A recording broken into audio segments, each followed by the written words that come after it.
Security forces have been put on high alert to ensure that President Cyril Ramaphosa's State of the Nation address at the Cape Town City Hall on Thursday evening takes place in a safe environment. This is according to the National Joint Operational and Intelligence Structure, which comprises the police, the Defence Force and the State Security Agency. Earlier, Parliament presiding officers addressed the media on Parliament's state of readiness to host the State of the Nation address. For more, let's cross live to our reporter Abra Barbier. Abra, you were there at the briefing. What came out of it? Yes, at the top of the agenda, I think I should say that Parliament says that they are not expecting any incidents, any negative incidents. They will be prepared, obviously, but they are expecting a very smooth SONA later this week.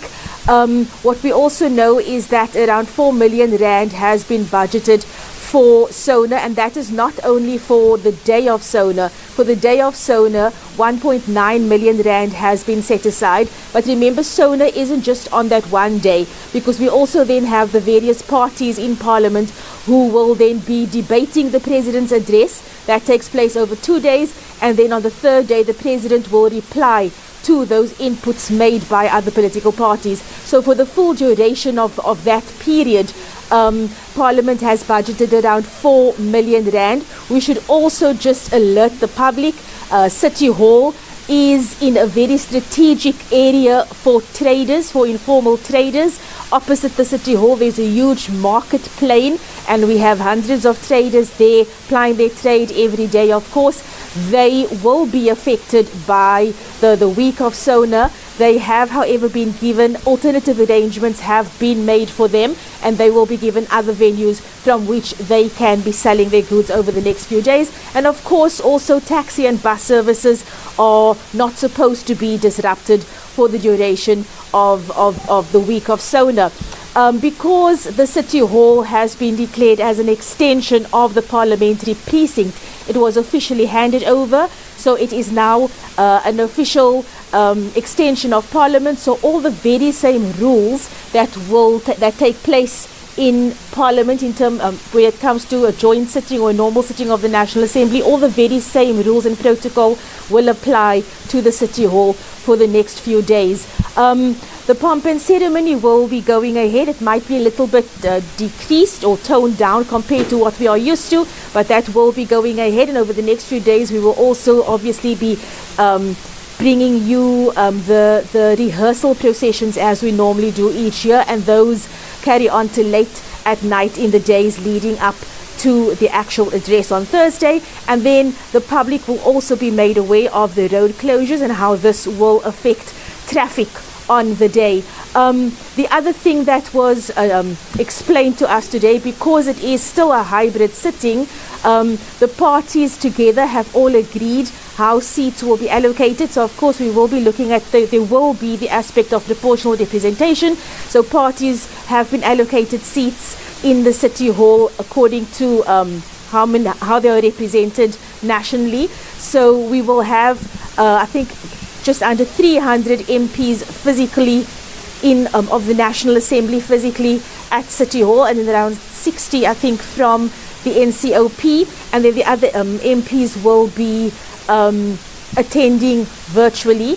One of the questions put to presiding officers today was, why go the route of having a physical sitting after everything that not only Parliament but that the country has been through in terms of COVID, and then of course relating to the fire incident? Why not just do this virtually? It could have saved so much more money. But the Speaker of the National Assembly said that a political decision, a clear-cut political decision was made, that after what happened here, if it was an incident of sabotage, if it was an incident of, if the fire does turn out to be an incident where our democracy was attacked, MPs, politicians, parliamentarians, they made the decision that they want to show that they are still going to be standing together, united and strong. And in the face of everything that has happened in Parliament and to the country over the last few years, they feel that it's very important for them to actually be part of this very important day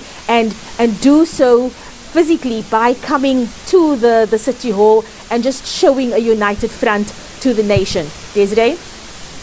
In terms of those seat allocations, Abra, do we know, do we have any sense of what conversations took place in the background, and are the political parties really happy, as the Speaker alludes? Desiree, that's a very good question. It's the same thing I asked myself. The Speaker made it very clear. She made a concerted effort to let us know that the seat allocations. Let me just try to grab my email, because they sent us a breakdown of the seat allocation, so I can try to give you an indication, because you know it's numbers. You don't know the numbers off the top of your head. Let me just check if I can get to it. She made it very clear that the seat allocations were done in consultation with the parties, and everybody's on board. But of course, the whole aspect of proportional representation, it trumps whatever issue any political party might have with the seat allocation. I mean, proportional representation, it's a given. So as things stand, the National Assembly will be represented physically. 138 ANC MPs, the DA will have 50 MPs, the EFF will have 26 MPs, the IFP will have 8 MPs, the FF Plus will have 6, the ACDP will have 2, and the remaining 8 smaller parties, the UDM, ATM, GOOD, NFP, AIC, COPE-PAC and Al-Jamar, will each be represented by 1 MP. The NCOP seats will be allocated ANC 26, DA 12, EFF 7, FF plus 1, and then SALGA 5, and then the 9 premiers. So it's definitely done via or with the PR system in mind. But as I said, the Speaker did definitely make a point of telling us that all parties are on board with how the seats have been allocated. Desiree? Any interesting questions just in relation to the attendance of former presidents and former presiding officers during the Q&A session? I'm smiling because I actually forgot that was the question that I asked. Yes, I wanted to know who we can expect in terms of former presidents. Thus far, we only know of former President Thabo Mbeki, who will be attending. He's the only one who's indicated that he will be attending. Desiree? Yeah. Abra, thank you so much. Of course, we continue to count down with 2 days to go.